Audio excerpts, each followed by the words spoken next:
الله الرحمن الرحيم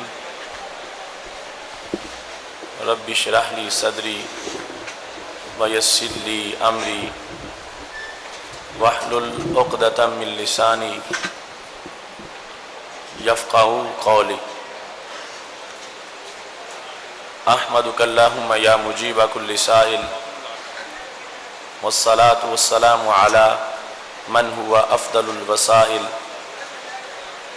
وعلى آله وأصحابه ذوي الفضائل أما بعد فأعوذ بالله من الشيطان الرجيم بسم الله الرحمن الرحيم يا أيها الذين آمنوا لا تقولوا راعنا وقولوا انظرنا واسمعوا وللكافرين عذاب أليم صدق الله العظيم وصدق رسوله النبي الكريم الأمين إن الله وملائكته يصلون على النبي يا أيها الذين آمنوا صلوا عليه وسلموا تسليما الصلاة والسلام عليك يا سيدي يا رسول الله وعلى آلك وأصحابك يا حبيب الله مولاي صل وسلم دائما أبدا على حبيبك خير الخلق كلهم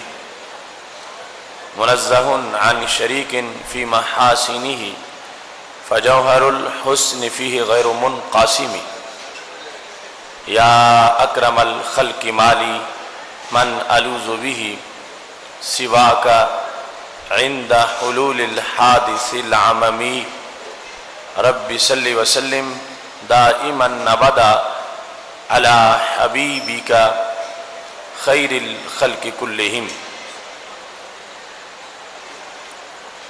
اللہ تبارک و تعالی جل جلالہ وعم نوالہ واتم برہانہ وعظم شانہ کی حمد و ثنا اور حضور سرور کائنات مفخر موجودات زینت بزم کائنات دستگیر جہاں غم گسار زماں سید سرواراں حامی بے کساں قائد المرسلین خاتم النبیین احمد مجتبی جناب محمد مصطفیٰ صلی اللہ علیہ وآلہ وآصحابہ وبارک وسلم کے دربار گوہر بار میں ہدیہ درود السلام عرض کرنے کے بعد وارثان منبر و محراب ارباب فکر و دانش نہایت ہی معزز و محتشم حضرات و خواتین، رب ذوالجلال کے فضل اور توفیق سے ادارہ صراط مستقیم پاکستان کے زیر اہتمام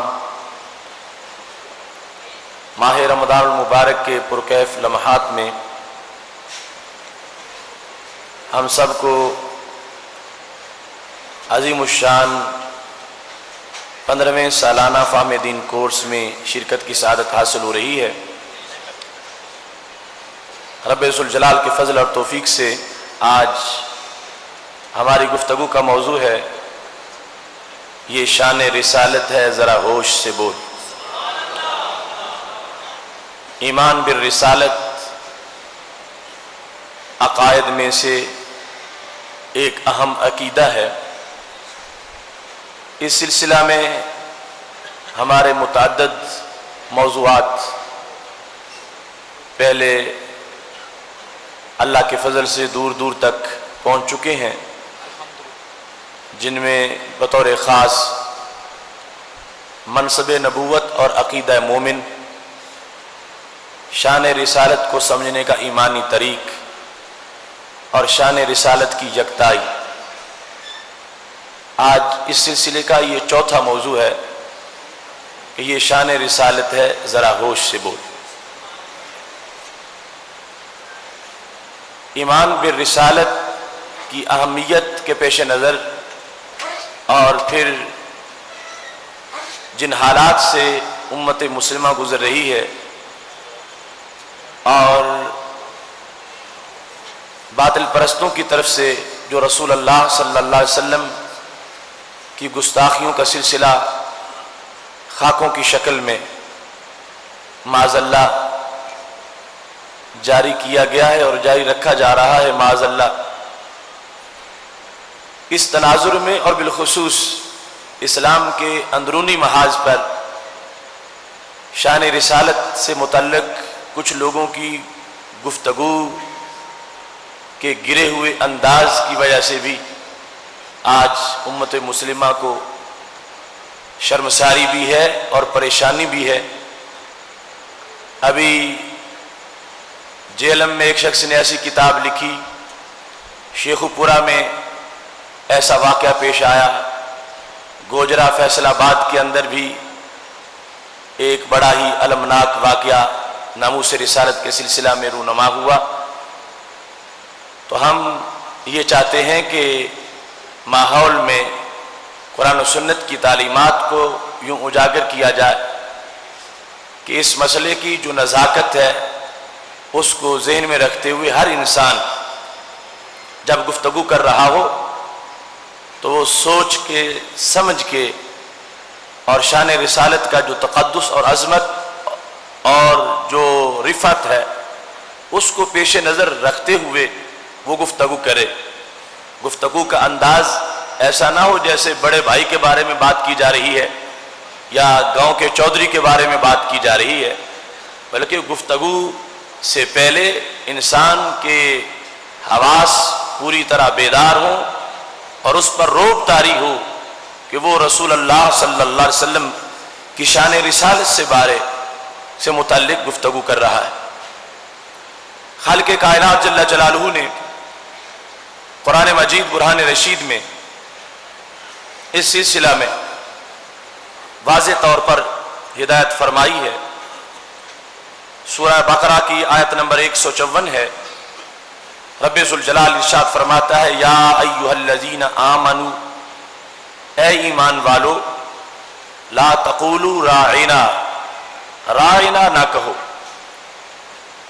وقولوا انظرنا، اور یہ کہو کہ محبوب آپ ہم پہ نظر کرم جاری رکھیں،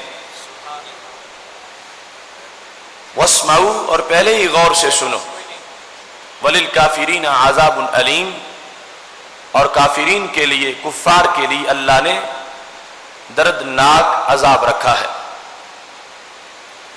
قرآن مجید برہان رشید کا یہ مقام بطور خاص قیامت تک کے لوگوں کو یہ سمجھا رہا ہے، یہ شان رسالت ہے، ذرا ہوش سے بول۔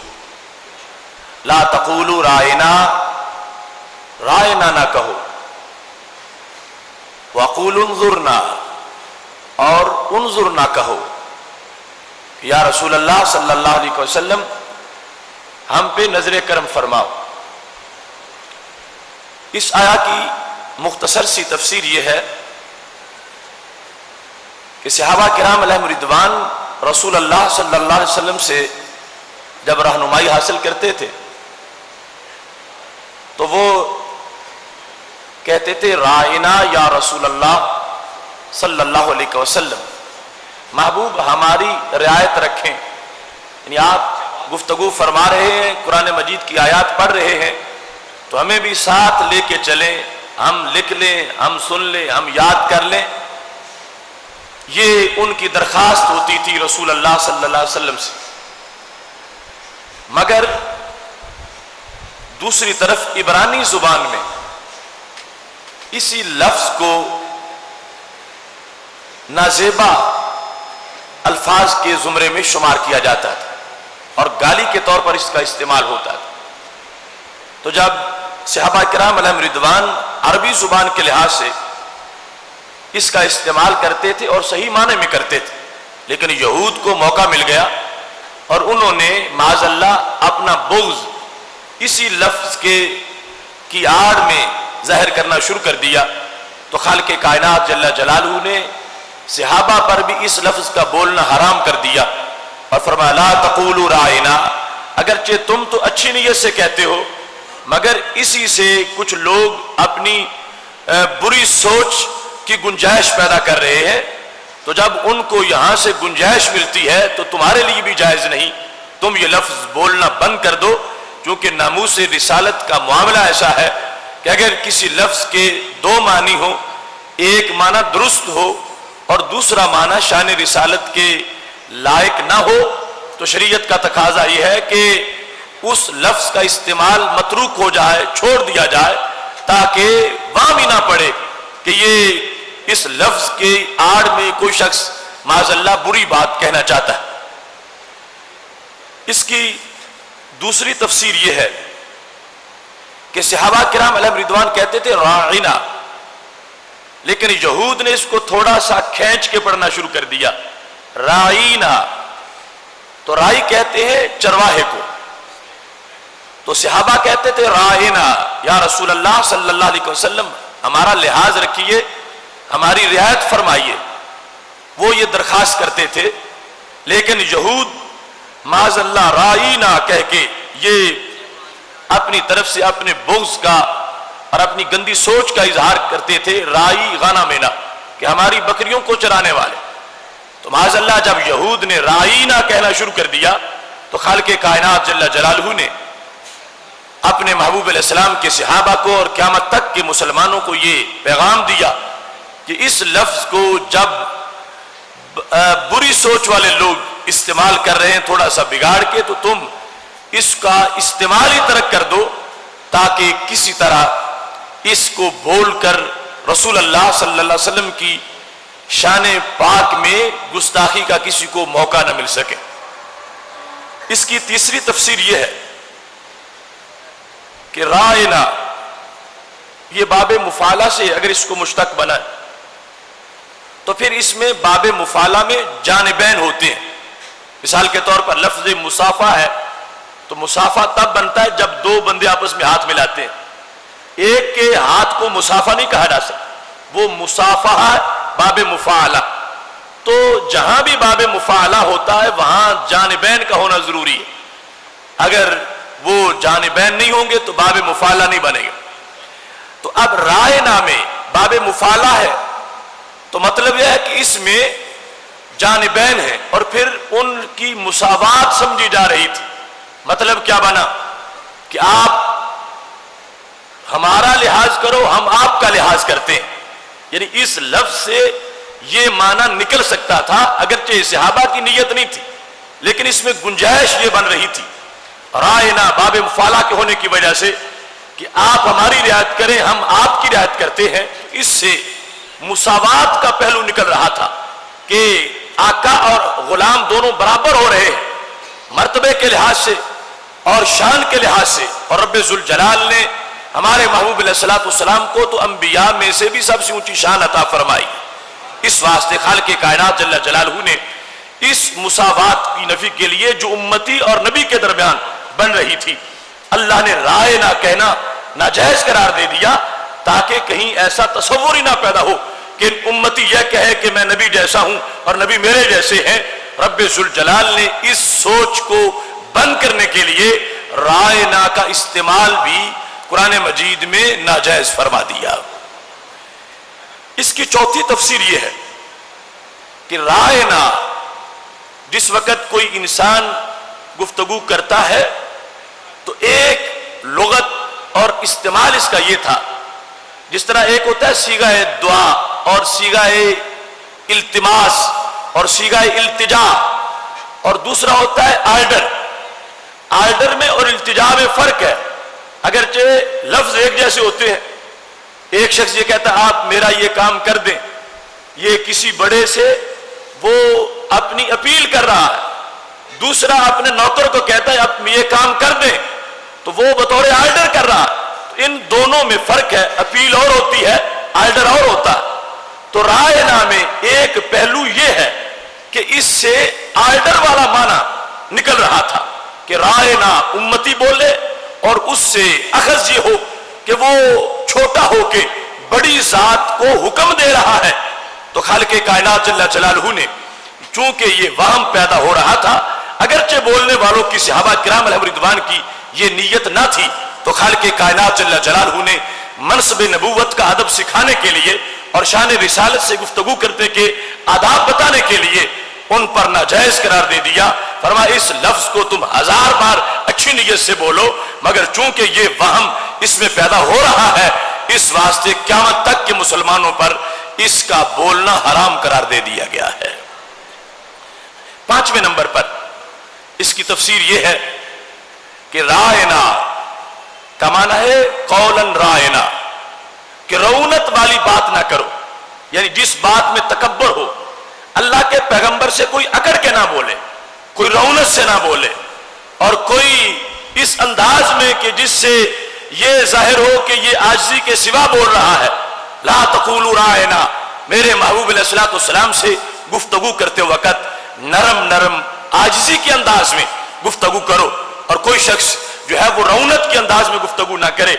اور یہ اثر ہے قرآن مجید کی تعلیمات کا کہ جب حضرت عروہ بن مسعود رضی اللہ تعالیٰ عنہ قریش کے سفیر بن کے آئے تھے اور حدیبیہ میں صحابہ کرام علیہم رضوان کو نبی علیہ السلام کے پاس بیٹھے دیکھا تھا، تو جن 5 باتوں سے وہ زیادہ متاثر ہوئے تھے ان میں سے ایک بات جو ہے انہوں نے یہ بیان کی، اذا تکلم خافضوا اصواتهم، کہ جب نبی علیہ السلام گفتگو کرتے ہیں تو یہ صحابہ ان سے بولتے وقت یہ پابندی ضرور کرتے ہیں کہ ہماری آواز نبی علیہ السلام کی آواز کے برابر نہ ہونے پائے، ہماری آواز آپ کی آواز سے پست رہے۔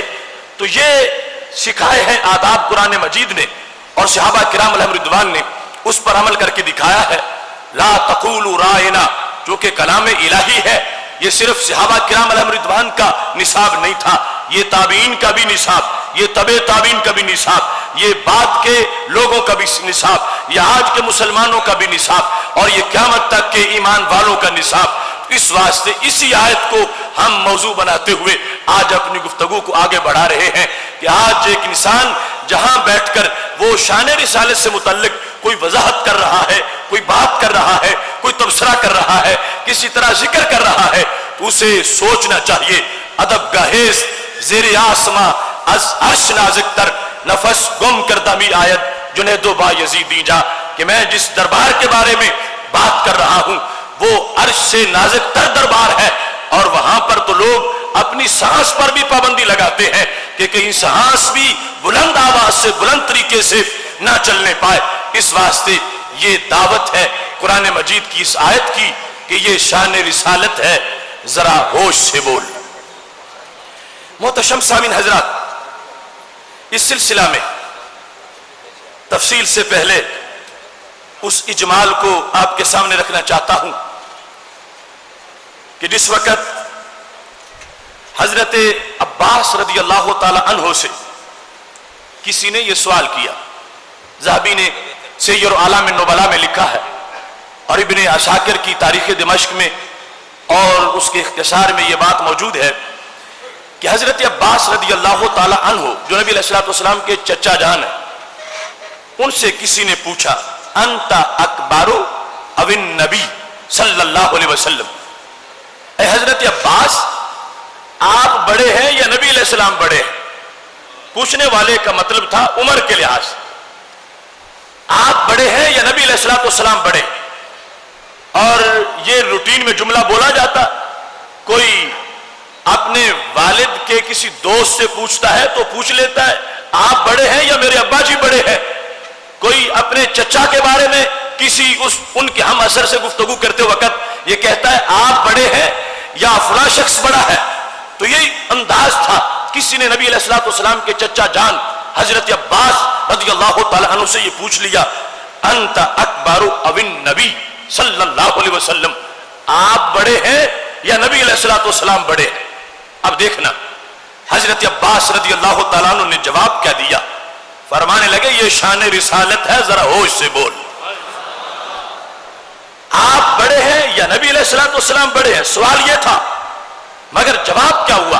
قال ہوا اکبر وانا ولدت قبلہ، فرمایا بڑے وہ ہیں ولادت میری پہلے ہوئی ہے۔ یعنی وہ لفظ جو عمومی طور پر بولا جاتا ہے، کہا جا سکتا تھا کہ میں بڑا ہوں، میں 2 سال بڑا ہوں، میں اتنے سال بڑا ہوں، میں بڑا ہوں، یہ لفظ بولا جا سکتا تھا، مگر حضرت عباس رضی اللہ تعالیٰ عنہ نے وہ لفظ استعمال نہیں کیا، فرمایا بڑے آپ ہی ہیں، رسول اللہ صلی اللہ علیہ وسلم ہی بڑے ہیں۔ چونکہ سائل نے یہ شکیں پیدا کی تھی 2، آپ بڑے ہیں یا نبی علیہ السلام بڑے ہیں؟ تو حضرت عباس نے کہا یہاں یا کہنے کی ضرورت نہیں، ایک ہی بات کرو کہ بڑے نبی علیہ السلام ہیں اور میں صرف پیدا پہلے ہوا ہوں، میری ولادت پہلے ہوئی ہے، میری عمر سرکار سے زیادہ ہے، مگر اکبر کا لفظ جب بولنا ہے تو اس میں یا کہنے کی گنجائش نہیں ہے۔ میرے محبوب ہر حال میں اکبر ہے، وہ مجھ سے بڑے ہیں۔ اب دیکھو یہ انداز ہے صحابہ کرام علیہم رضوان کا، اور یہ سوچنا پڑے گا آج کے تھڑے پہ بیٹھے ہوئے ایک مسلمان کو جو امتی ہونے کا دعویٰ بھی کرتا ہے اور ساتھ پیغمبر کے ان کے منصب کے لحاظ سے یوں باتیں کرتا ہے کہ جیسے بڑے بھائی کے بارے میں، عام انسان کے بارے میں بول رہا ہو۔ حضرت عباس رضی اللہ تعالیٰ عنہ وہ ذات کی جن کو نبی علیہ السلام فرمانے لگے یہ تو میرے باپ کی مثل ہے، ام الرجل سن وہ ابھی ہے، رب بندے کا چچا باپ بھی ہوتا ہے، وہ حضرت عباس رضی اللہ تعالی عنہ جن کو نبی علیہ السلام بولے تو باپ کہہ کے بولے، ردو الیہ ابی عباس، میرے ابا جی عباس کو بلا کے لے آؤ۔ سرکار بولتے وقت ان کو باپ کہہ کے بلائیں، مگر حضرت عباس رضی اللہ تعالی عنہ یہ بتا رہے ہیں قیامت تک کے مسلمانوں کو کہ تم میں کوئی ایسا نہیں ہے جسے سرکار اپنا باپ کہیں، اس کے باوجود کہ مجھے سرکار باپ کہہ رہے ہیں، مگر میں منصب نبوت کا ادب تمہیں بتانا چاہتا ہوں کہ جب عمر میں بڑا بھی ہوں مگر میں اپنے آپ کو بڑا نہیں کہوں گا، میں یہ کہوں گا پیدا میں پہلے ہوا ہوں۔ جہاں تک اکبر کا مقابلہ ہے تو اکبر میرے محبوب کی ذات گرامی ہے۔ یہ دیکھ لیجیے حضرت عباس رضی اللہ تعالی عنہ جنہوں نے براہ راست رسول اللہ صلی اللہ علیہ وسلم سے دین حاصل کیا، قرآن مجید کے مخاطب بنے، اور جنہوں نے نبی اکرم نور مجسم صلی اللہ علیہ وسلم سے فیض پایا، اور اتنی عظیم شان ہے حضرت عباس رضی اللہ تعالیٰ عنہ کی، ایک طرف اتنے اونچے قد والے عظیم المرتبت انسان اور دوسری طرف ہمارے ماحول کے بالکل عام طرح کے لوگ، ان کی گفتگو کے اندر ڈفرنس یہ کیوں آ گیا ہے؟ ادھر وہ اتنی عظمت سے بات کرتے ہیں اور ادھر یہ بالکل ستی سا انسان بنا کے پیش کرتے ہیں، اور یہ جو درمیان میں فرق ہے یہ وہ عقیدے کی عظمت کا فرق پڑ گیا ہے، اور جو تقدس تھا صحابہ کرام علیہم رضوان کے اذہان میں نبوت کا، اس سے ان لوگوں کا جو سوچ کا مقام ہے وہ دور ہو گیا ہے۔ لیکن اللہ کا شکر ہے رب ذوالجلال نے آج بھی ہم اہل سنت و جماعت کو مقام نبوت اور منصب رسالت سے متعلق بولنے میں وہی صحابہ والا ادب عطا فرمایا ہے۔ محتشم سامعین حضرات، اس کی ایک اور مثال ملاحظہ کیجئے۔ ابو داؤد شریف جو سیاستہ کی معتبر کتاب ہے، اس میں حضرت براء بن عازب رضی اللہ تعالیٰ عنہ کا یہ قول موجود ہے۔ حضرت براء بن عازب رضی اللہ تعالیٰ عنہ سے کسی نے یہ پوچھا کہ قربانی کا کون کون سا جانور قربانی میں نہیں لگتا، تو انہوں نے اب حدیث بیان کر کہ نبی علیہ السلام نے یہ فرمایا تھا کہ 4 قسم کے جانور قربانی ان کی جائز نہیں، اورا ہو یا ارجا ہو، یعنی وہ کانا ہو، وہ لنگڑا ہو، وہ لاغر ہو، یا جس کی ہڈیوں میں سے جو ہے مغز بالکل ختم ہو چکا ہو، یہ بیان کرنا تھا۔ تو یہ انداز تھا صحابہ کرام علیہم رضوان کا کہ بیان کرتے وقت حدیث کو مسلسل بنانے کے لیے جیسے نبی علیہ السلام نے اشارہ فرمایا ہوتا تھا ویسے ہی اشارہ کرتے، جیسے رسول اللہ صلی اللہ علیہ وسلم مسکرائے ہوتے ویسے ہی مسکراتے، تاکہ ہم نے تو محبوب علیہ السلام کا چہرہ دیکھا ہے اور بعد والے ہم سے لفظ بھی پڑھتے رہے اور سرکار کی کیفیت کو بھی معلوم کرتے رہے کہ کیا انداز تھا رسول اللہ صلی اللہ علیہ وسلم کا جب ہمارے محبوب علیہ السلام یہ گفتگو فرما رہے تھے۔ اب نبی علیہ السلام نے جس وقت گفتگو فرمائی تھی تو رسول اللہ صلی اللہ علیہ وسلم نے ہاتھ سے یوں اشارہ کر کے فرمایا تھا 4 قسم کے عیب ہیں، وہ 4 عیب اگر جانور میں پائے جائیں یا ان عیبوں والے 4 جانور ہیں کہ جن کی قربانی نہیں ہو سکتی۔ حضرت براء بن عازب رضی اللہ تعالیٰ عنہ مجمع عام میں کھڑے ہو گئے، کہتے ہیں قام فینا رسول اللہ صلی اللہ علیہ وسلم، اے مجھ سے پوچھنے والوں، ایک دن نبی علیہ السلام ہمارے مجمع میں کھڑے تھے اور رسول اللہ صلی اللہ علیہ وسلم نے یوں انگلیاں کی تھی اور یہاں اس طرح کر کے اربعن لا تجوز فی الاضاحی، 4 قسم کے جانور ہیں جو قربانی میں جائز نہیں۔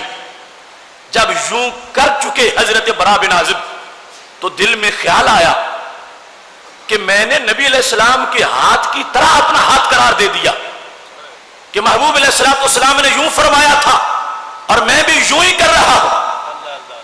سرکار نے یوں ہاتھ کیا تھا، کہاں سرکار کا ہاتھ، کہاں میرا ہاتھ. آج چھوٹے چھوٹے لوگ کہتے ہیں ان کے بھی 2 ہاتھ ہیں، ہمارے بھی 2 ہاتھ ہیں، اور ہاتھوں کی مشابہت خود زبان سے بیان کرتے ہیں. حضرت برا بن عازب رضی اللہ تعالیٰ عنہ نے یہ نہیں کہا کہ یہ ہاتھ ہے نبی علیہ السلام کا ہاتھ. بات کرتے وقت ہاتھ یوں بلند کیا اور انگلیاں یوں کھولی جیسے محبوب علیہ السلام نے 4 کو بیان کرنے کے لیے کھول لی تھیں، مگر فوراً اپنی گفتگو کو بدل لیا، وضاحت کی. ہاتھ یوں کرنے کے بعد کیا عشق ہے صحابہ کرام علیہم رضوان کا، اور کیا منصب نبوت کی پہچان ہے صحابہ کرام علیہم رضوان کی. یوں ہاتھ کر کے کہنے لگے اصابی اقصر من اصابعہ.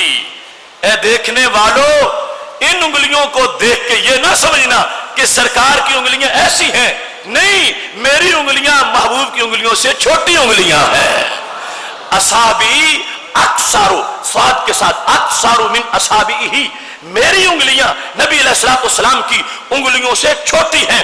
اور ساتھ ہی یہ کہا کہ اناملی اقصر من اناملہ، میرے پورے، یہ پوٹے جن کو پنجابی میں کہتے ہیں، میرے پورے رسول اللہ صلی اللہ علیہ وسلم کے پوروں سے چھوٹے ہیں. یہ کہنا کیوں ضروری سمجھا کہ میں مثال دے رہا ہوں سمجھانے کے لیے، حدیث مسلسل بیان کرنے کے لیے. اپنا ہاتھ دکھا کر سرکار کے ہاتھ کا ان کو تصور دینا چاہتا ہوں. کہیں کوئی یہ نہ سوچ بیٹھے کہ میرا ہاتھ میرے محبوب کے ہاتھ کی طرح ہے یا میں طرح بیان کرنا چاہتا ہوں. فرمایا نہیں نہیں، کہاں میری مجال، کہاں میرے ہاتھ کی مجال. فرمایا صرف تمہارے سامنے یوں کر دیا ہے کہ سرکار نے اپنا ہاتھ یوں کیا تھا. جہاں تک ہاتھوں کا تقابل ہے، فرمایا نہ میرے ہاتھ میرے محبوب کے ہاتھوں جیسے ہیں، نہ میری انگلیاں ان کی انگلیوں جیسی ہیں، اور نہ میرے پورے ان کے پوروں جیسے ہیں. یہ شان رسالت ہے. ذرا ہوش سے بول. آج لوگ اپنے منہ سے یہ کہتے ہیں، صحابی نے تو حدیث بیان کرنے کے لیے صرف کہا کہ یوں اشارہ کیا تھا، یہاں کہتے نہیں ان کے ہاتھ ہمارے ہاتھ، ہمارے ہاتھ ان کے ہاتھ، ان میں کوئی فرق ہی نہیں ہے. لیکن صحابہ کرام علیہم رضوان حضرت برا بن عازب رضی اللہ تعالیٰ عنہ اس بات کو واضح کر رہے ہیں کہ فرق بہت زیادہ ہے. میرے ہاتھوں کو نبی علیہ السلام کے ہاتھوں سے تشبیہ نہ دینا اور ان جیسا نہ سمجھنا.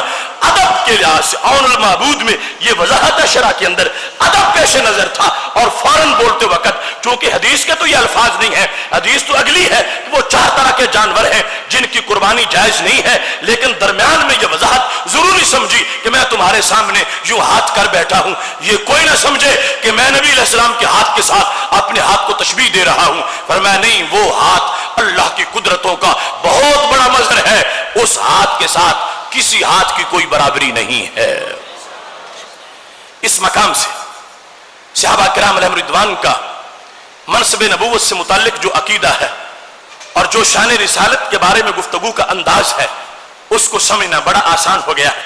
اب اس کی میں چند مثالیں آپ کے سامنے رکھنا چاہتا ہوں، اور ہر مثال میں آپ کو محسوس ہوگا کہ ادب کا گریڈ کچھ لوگوں کے ہاں کتنا نیچے چلا گیا ہے. صحابہ کرام علیہم رضوان کا جو انداز تھا، اس انداز کو آج امت اپنائے گی تو پھر غیروں پر بھی اثر پڑے گا.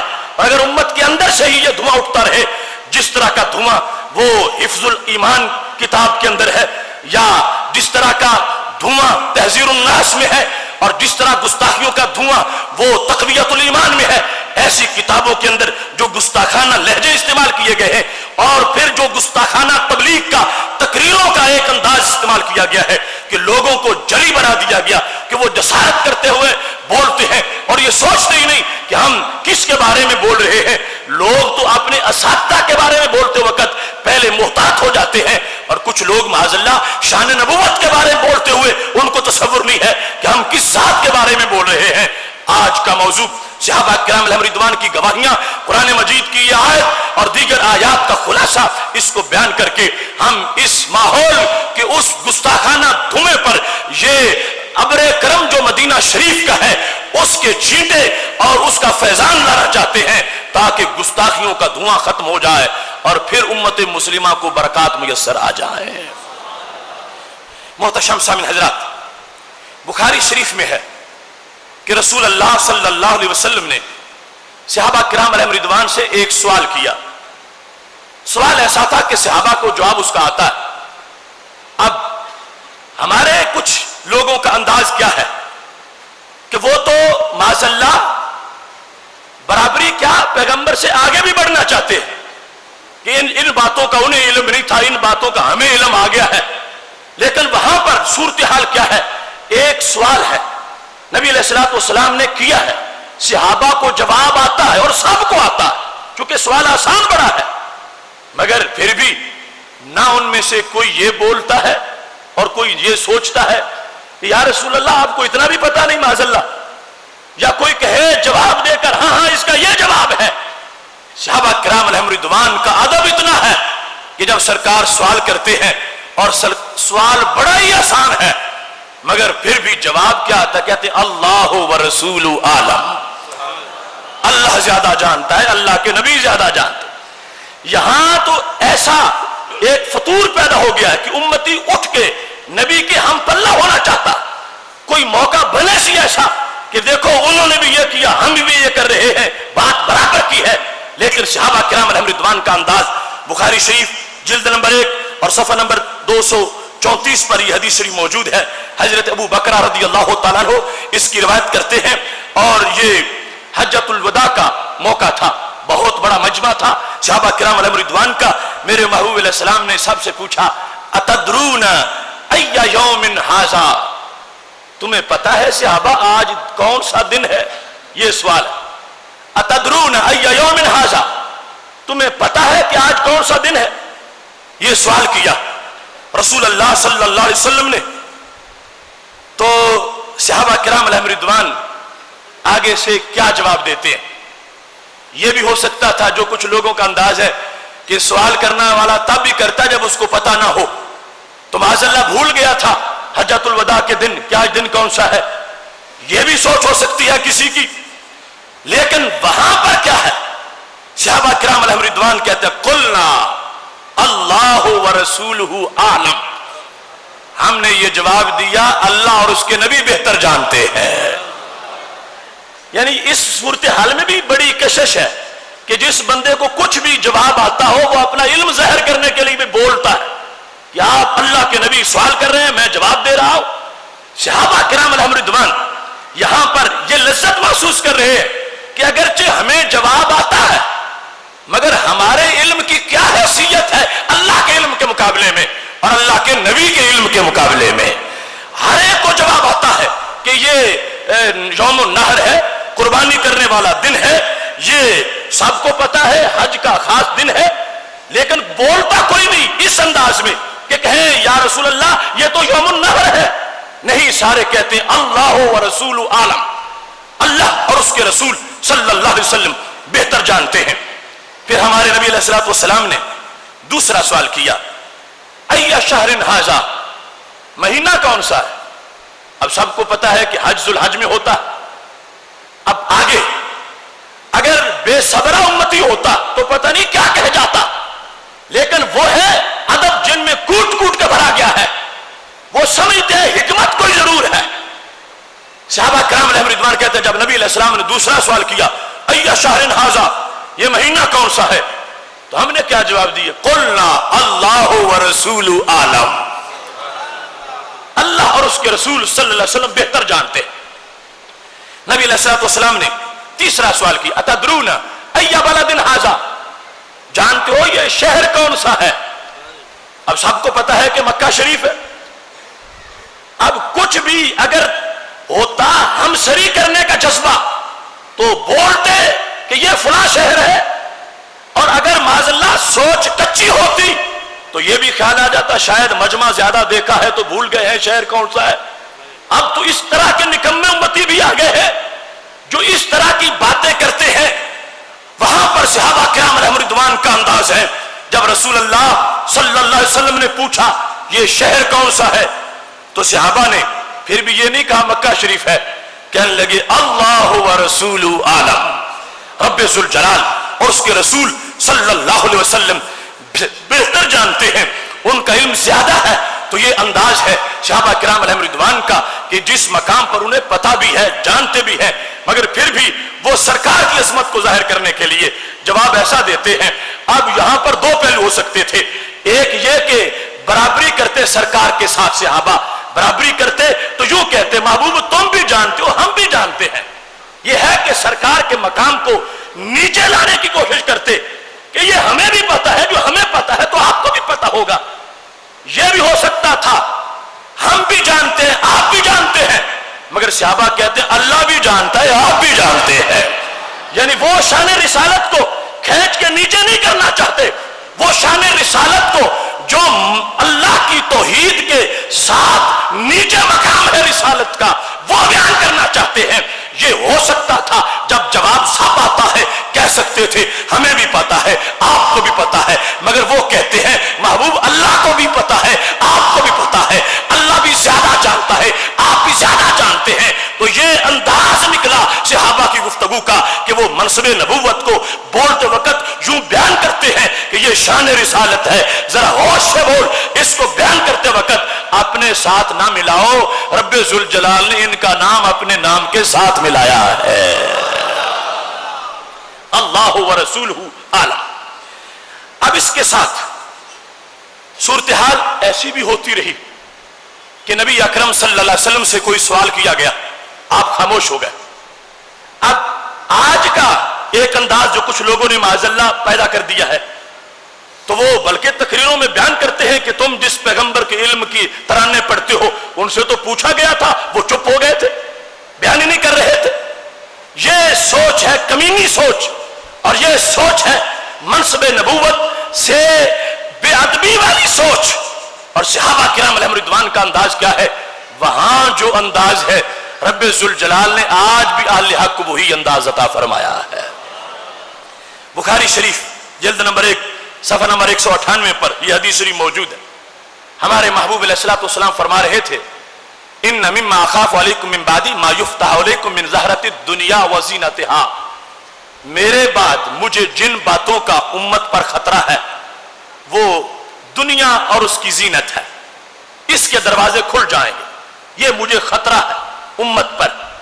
شرک کا خطرہ نہیں، لا اخاف علیکم ان تشرکوا بعدی، مجھے شرک کا خطرہ نہیں تم پر، مجھے دنیا کے دروازوں کے کھل جانے کا خطرہ ہے۔ جب آپ نے یہ فرمایا کہ دنیا آ جائے گی تو کہیں اس کی چمک میں امت ڈوب نہ جائے، ایک صحابی بولے، عجیب سوال کیا، کہنے لگے او یأتی الخیر بالشر، کیا خیر سے بھی شر برآمد ہو سکتا ہے؟ یا رسول اللہ صلی اللہ علیہ وسلم، دنیا رزق حلال اگر زیادہ آ جائے گا اس کا خطرہ پھر کیا؟ چونکہ حرام کی تو بات نہیں کی جا رہی، چوری اور ڈاکے سے آنے والے رزق کی بات نہیں کی جا رہی، کسب حلال سے رزق میں فراوانی ہو جائے گی۔ آج صفحہ پہ جن کو کھانے کو کچھ نہیں ملتا، کل انہی لوگوں کے پاس ہزاروں لاکھوں دینار آ جائیں گے، اور پھر آگے امت میں جو مال آنے والا تھا اس کا بیان کیا۔ صحابی کہتے ہیں مال تو خیر ہے یا رسول اللہ صلی اللہ علیہ وسلم، کیا خیر سے بھی شر برآمد ہو سکتا ہے؟ جب یہ سوال کیا صحابی نے تو کیا ہوا؟ ساکت النبی صلی اللہ علیہ وسلم، ہمارے نبی علیہ السلام خاموش ہو گئے۔ اب خاموش ہونے پر ایک ہے آج کے کند ذہن امتی کا تبصرہ اور ایک ہے صحابہ کا تبصرہ۔ ہم یہ بتانا چاہتے ہیں کہ ایسے جو مقامات ہیں رسالت کے، یہ شان رسالت ہے، ذرا ہوش سے بول، یہاں بولتے وقت اپنے تبصرے مت جھاڑو، جو سامنے بیٹھے تھے ان سے پوچھو کہ جنہوں نے نبوت کا چمکتا چاند اپنی آنکھوں سے دیکھا ہے اور جن کے ذہن کے آنگن میں اس چاند کی چاندنی براہ راست اترتی رہی ہے، ان صحابہ کرام علیہم رضوان سے پوچھو کہ وہ ایسے موقع کو سمجھتے تھے تو کیا سمجھتے تھے؟ ساکتا، جب نبی علیہ السلام خاموش ہو گئے، آج لوگوں نے دانت تیز کر رکھے ہیں، ایسے لفظ آتے جاتے ہیں تو فوراً بولنا شروع کر دیتے ہیں، دیکھو تم کہتے ہو نبی کا اتنا علم ہے، سوال ہوا تھا وہ چپ ہو گئے تھے۔ شرم نہیں آتی بولتے وقت ان لوگوں کو؟ اب صحابہ کرام علیہم رضوان کا انداز دیکھو، جب محبوب علیہ السلام خاموش ہوئے تو کسی نے یہ نہیں کہا کہ ہمارے پیغمبر کا تو علم ہی تھوڑا سا ہے، صحابی نے سوال کیا ہے اور سرکار چپ کر گئے ہیں معاذ اللہ، خیال تک کسی کو نہیں آیا، اور بولے ہیں تو عظمت